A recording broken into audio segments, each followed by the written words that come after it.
Third class first lesson వానదేవుడా. ఇతివృత్తమేమో పర్యావరణం, ప్రక్రియ, గేయం. ఇతివృత్తం పర్యావరణం చాలా ఇంపార్టెంట్, ప్రతి లెసన్కి ఖచ్చితంగా నేర్చుకోవాలి. దానిపైన ప్రీవియస్ స్టేట్లో డిఎస్సిలో కూడా బిట్స్ వచ్చినాయి అన్నమాట. నెక్స్ట్ ఈ లెసన్కి సంబంధించి మనం గ్రామర్ పాయింట్స్ చూద్దాం.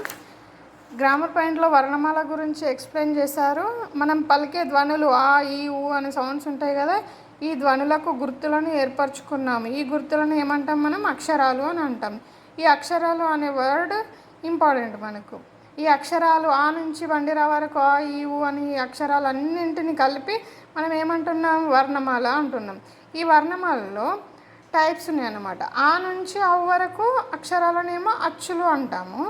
నెక్స్ట్ ఇక్కడ ఉన్న చూడండి, కా నుంచి బండిరా వరకు గల అక్షరాలను హల్లులు అంటాం. ఈ సున్నా, అరసున్నా, విసర్గాలను ఉభయాక్షరాలు అని అంటాము. ఇవి చిన్నవే కదా అని అస్సలు నెగ్లెక్ట్ చేయకండి. ఖచ్చితంగా ప్రతిదీ నేర్చుకోవాలి. టెట్ అండ్ డిఎస్సి వాళ్ళకి మాత్రం ఇది చాలా బాగా తెలుసు. నెక్స్ట్ లాస్ట్ వన్ ఏంటంటే సూక్తి. సర్దార్ వల్లభాయ్ పటేల్. పగలనక రేయనక శ్రమించి పసిడి పంటలు పండించే రైతన్నలు సుఖపడితేనే దేశం మొత్తం సుఖంగా ఉన్నట్లు.